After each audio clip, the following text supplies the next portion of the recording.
This wasn't random. Something feels off, and you can't explain why.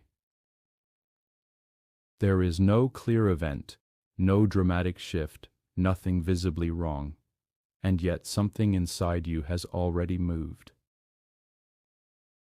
By the end of this, the feeling won't disappear, but it will make more sense, not as anxiety, not as overthinking, but as signal.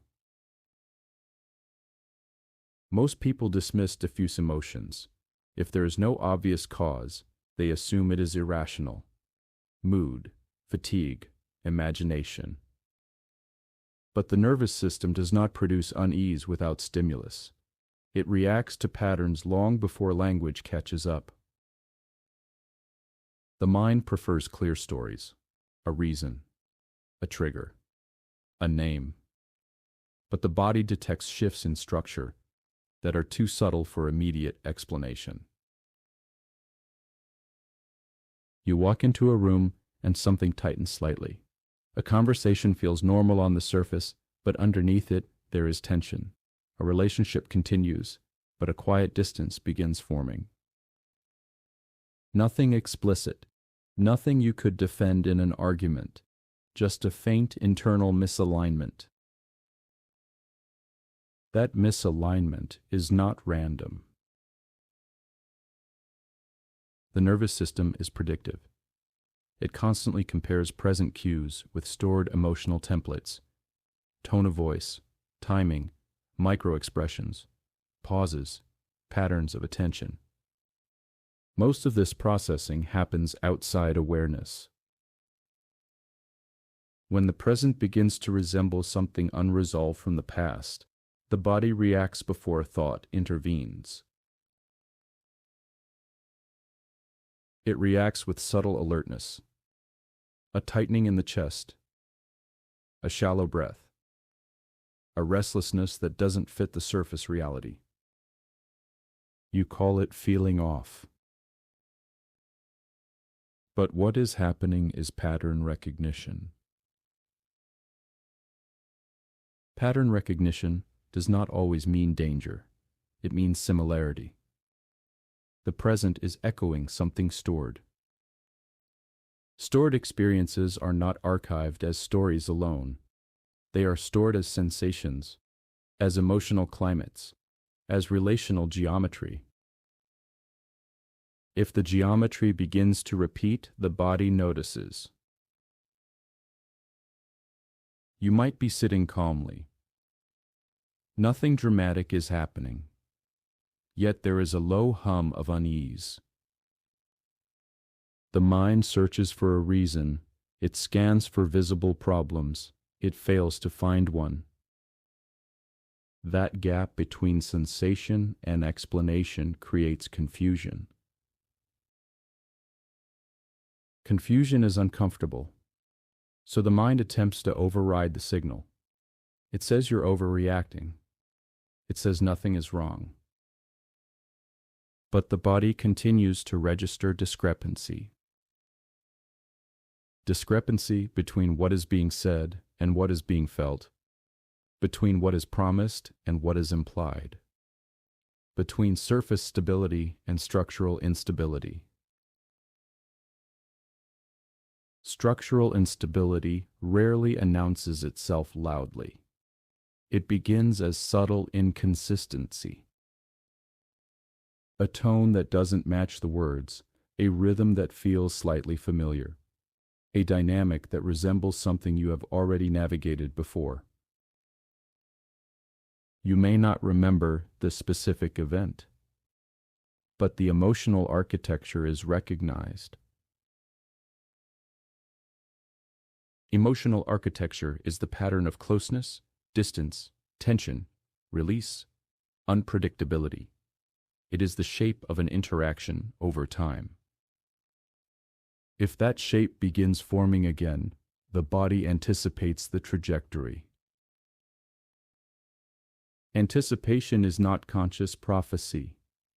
It is statistical prediction. Your nervous system has learned probabilities. It has learned how certain shapes usually end. When the early stages of a familiar shape appear, the system prepares. Preparation feels like unease. This is why the feeling can emerge before anything has visibly gone wrong. You are not reacting to the current moment alone. You are reacting to the projected continuation of the pattern. Projection. Here is not fantasy. It is learned expectation. Expectation is shaped by repetition. If a certain emotional pattern has repeated enough times, the beginning of that pattern triggers the memory of the ending. The ending may not have happened yet, but the body remembers how it usually concludes. That memory is not verbal, it is sensory. A faint contraction, a subtle vigilance, a quiet withdrawal. You interpret this as something being off. Most people attempt to silence this signal because it lacks clear evidence. Without evidence, it feels irrational. But structural signals rarely arrive with explicit proof. They arrive as coherence checks. The system constantly evaluates whether the current environment matches internal safety. Safety is not only physical, it is emotional predictability, consistency, reliability of response. If micro-inconsistencies accumulate, even without overt conflict, the body registers instability. Instability does not need to be dramatic to be real. It can exist as subtle mismatch. Mismatches are often ignored because they are small. Small signals accumulate. Accumulation changes internal state. The shift is gradual, almost invisible, until one day you notice that you feel slightly detached, slightly uneasy, slightly misaligned. There is no headline event, just a quiet internal shift. This is not random mood fluctuation. It is cumulative perception. Cumulative perception forms beneath conscious attention. The brain integrates hundreds of microsignals, changes in tone, delays in response, alterations in emotional availability. You may not consciously catalog these changes, but your system does. And once enough data points align, a signal emerges. The signal is simple. Something is off. The simplicity of the signal makes it easy to dismiss. But simplicity does not mean inaccuracy. In fact, early signals are often the most subtle. The longer instability persists, the louder the signal becomes. If ignored repeatedly, it transforms into anxiety. Anxiety is often the amplified version of a signal that was once quiet. At first, it was a whisper. Now it demands attention. But at the earliest stage, when you first feel slightly off, the system is simply notifying you of misalignment. Misalignment between expectation and reality. Between internal calibration and external behavior. Calibration is formed through experience.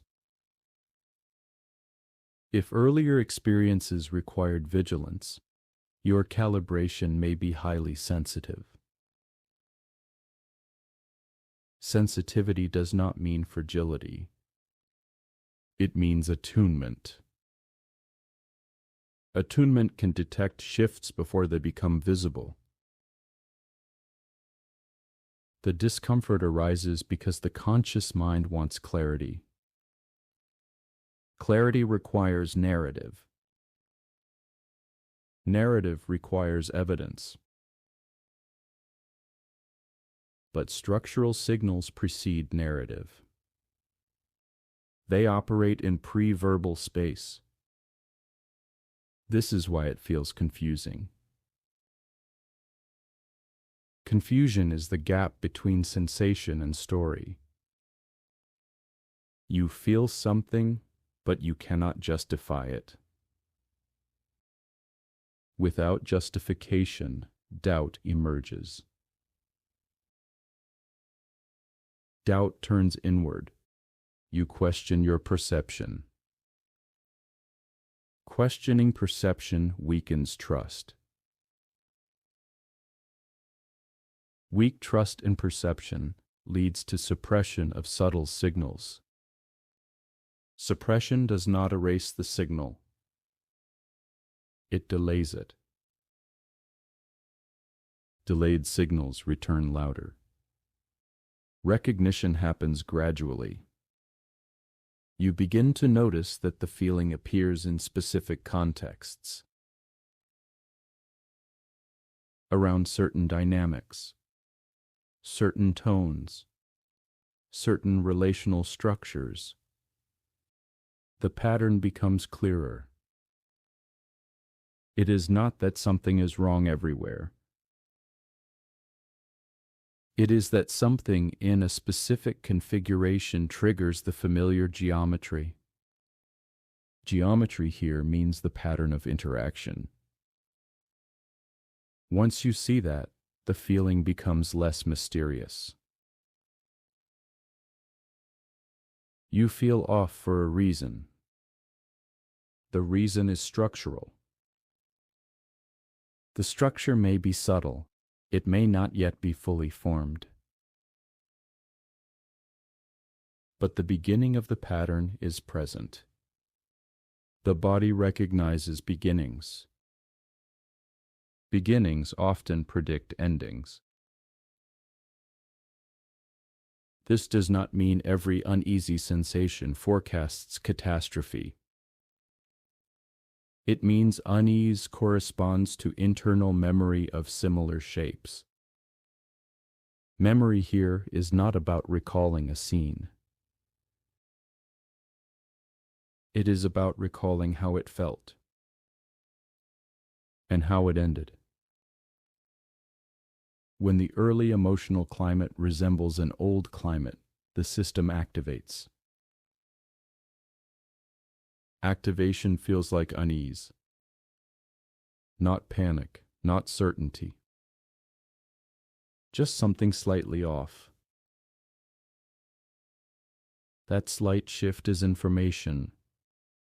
Information without immediate narrative. Once you allow the signal to exist without forcing explanation, something changes. The confusion softens. The signal becomes clearer. You start seeing micro-inconsistencies that previously felt invisible. Not because they are new, because attention has aligned with sensation. Attention clarifies pattern. When pattern clarifies, randomness dissolves. The feeling is no longer mysterious. It is recognized. And recognition changes the way the next moment is experienced. You feel off for a reason. And the reason has been there longer than you think. There is more beneath this signal. And once you see that layer, the feeling will shift again. I'm Oliver, and now you know why this happens. Or at least a part of it.